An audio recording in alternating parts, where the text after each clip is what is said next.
ಡಿ.ಕೆ. ಶಿವಕುಮಾರ್ ಎಂಬ ಹೆಸರಿನಾದ ನಾನು ಕಾನೂನು ಮೂಲಕ ಸ್ಥಾಪಿತವಾದ ಭಾರತದ ಸಂವಿಧಾನ ವಿಷಯದಲ್ಲಿ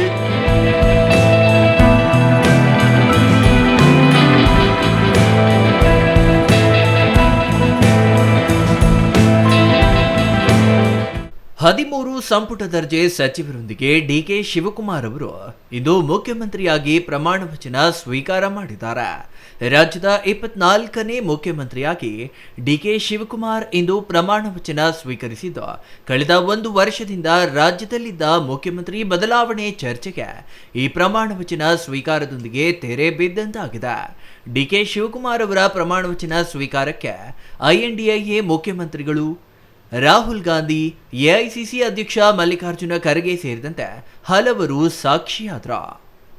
ಇಂದು ಸಂಜೆ 4:05ಕ್ಕೆ ಲೋಕಭವನದಲ್ಲಿ ಆಯೋಜಿಸಿದ್ದ ಪ್ರಮಾಣ ವಚನ ಸ್ವೀಕಾರ ಕಾರ್ಯಕ್ರಮ ವಂದೇ ಮಾತರಂ, ರಾಷ್ಟ್ರಗೀತೆ ಮತ್ತು ನಾಡಗೀತೆಯೊಂದಿಗೆ ಆರಂಭವಾಗಿ 4:15ಕ್ಕೆ ಡಿಕೆ ಶಿವಕುಮಾರ್ ಅವರು ಪ್ರಮಾಣ ವಚನ ಸ್ವೀಕರಿಸಿದರು.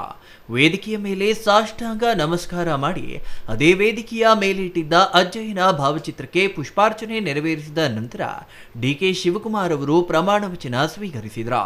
ಅಲ್ಲದೆ ಅಜ್ಜಯ್ಯನ ಹೆಸರಿನಲ್ಲಿಯೇ ಮುಖ್ಯಮಂತ್ರಿಯಾಗಿ ಪ್ರಮಾಣ ವಚನ ಸ್ವೀಕರಿಸಿದ್ದು ವಿಶೇಷ. ನಾನು ಡಿ.ಕೆ. ಶಿವಕುಮಾರ್ ಎಂಬ ಹೆಸರಿನಾದ ನಾನು ಕಾನೂನು ಮೂಲಕ ಸ್ಥಾಪಿತವಾದ ಭಾರತದ ಸಂವಿಧಾನ ವಿಷಯದಲ್ಲಿ ನಿಜವಾದ ಶ್ರದ್ಧೆ ಮತ್ತು ನಿಷ್ಠೆಯನ್ನು ಹೊಂದಿರುತ್ತೇನೆಂದು, ನಾನು ಭಾರತದ ಸಾರ್ವಭೌಮತ್ವವನ್ನು ಮತ್ತು ಅಖಂಡತೆಯನ್ನು ಎತ್ತಿ ಹಿಡಿಯುತ್ತೇನೆಂದು ಮತ್ತು ಕರ್ನಾಟಕ ರಾಜ್ಯದ ಮುಖ್ಯಮಂತ್ರಿಯಾಗಿ ನನ್ನ ಕರ್ತವ್ಯವನ್ನು ಶ್ರದ್ಧಾಪೂರ್ವಕವಾಗಿ ಮತ್ತು ಅಂತಃಕರಣಪೂರ್ವಕವಾಗಿ ನಿರ್ವಹಿಸುತ್ತೇನೆಂದು, ಭಯ ಅಥವಾ ಪಕ್ಷಾತೀತವಲ್ಲದೆ, ರಾಗ ದ್ವೇಷವಿಲ್ಲದೆ ಎಲ್ಲ ಬಗೆಯ ಜನರಿಗೆ ಸಂವಿಧಾನಕ್ಕೆ ಮತ್ತು ಕಾನೂನಿಗೆ ಅನುಸಾರವಾಗಿ ನ್ಯಾಯಯುತವಾಗಿ ಮಾಡುತ್ತೇನೆಂದು ನನ್ನ ಅಜ್ಜ ಗಂಗಾಧರಜ್ಜನ ಹೆಸರಿನಲ್ಲಿ ಪ್ರಮಾಣ ಮಾಡುತ್ತೇನೆ. ಶ್ರದ್ಧಾಪೂರ್ವಕವಾಗಿ ಪ್ರತಿಜ್ಞೆಯನ್ನು ಮಾಡುತ್ತೇನೆ. ಮುಖ್ಯಮಂತ್ರಿಯಾಗಿ ಡಿಕೆ ಶಿವಕುಮಾರ್ ಅವರು ಪ್ರಮಾಣ ವಚನ ಸ್ವೀಕರಿಸಿದ ನಂತರ ಡಾಕ್ಟರ್ ಜಿ ಪರಮೇಶ್ವರ್ ಅವರು ಉಪಮುಖ್ಯಮಂತ್ರಿಯಾಗಿ ಪ್ರಮಾಣ ವಚನ ಸ್ವೀಕರಿಸಿದ್ರು. ಇವರು ಅಂಬೇಡ್ಕರ್ ಹೆಸರಿನಲ್ಲಿ ಪ್ರಮಾಣ ಮಾಡಿದ್ರು.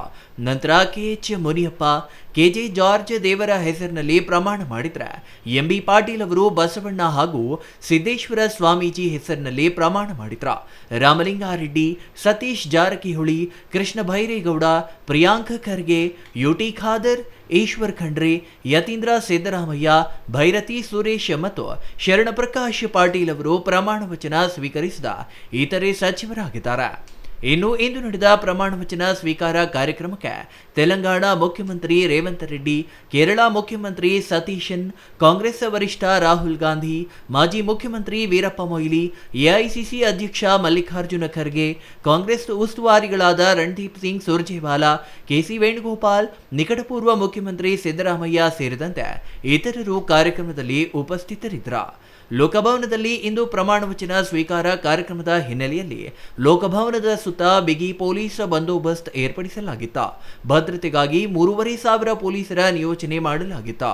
ಕಾರ್ಯಕ್ರಮದಲ್ಲಿ ಹೈಕೋರ್ಟ್ ಮುಖ್ಯ ನ್ಯಾಯಾಧೀಶರು, ಹಿಮಾಚಲ ಪ್ರದೇಶದ ಮುಖ್ಯಮಂತ್ರಿ ಸುಖವಿಂದರ್ ಸಿಂಗ್ ಸುಕ್ಕು, ವಿಧಾನ ಪರಿಷತ್ ಸಭಾಪತಿ ಬಸವರಾಜ ಹೊರಟ್ಟಿ, ಎಲ್ಲಾ ಧರ್ಮಗಳ ಧರ್ಮಗುರುಗಳು ಭಾಗವಹಿಸಿದ್ರು.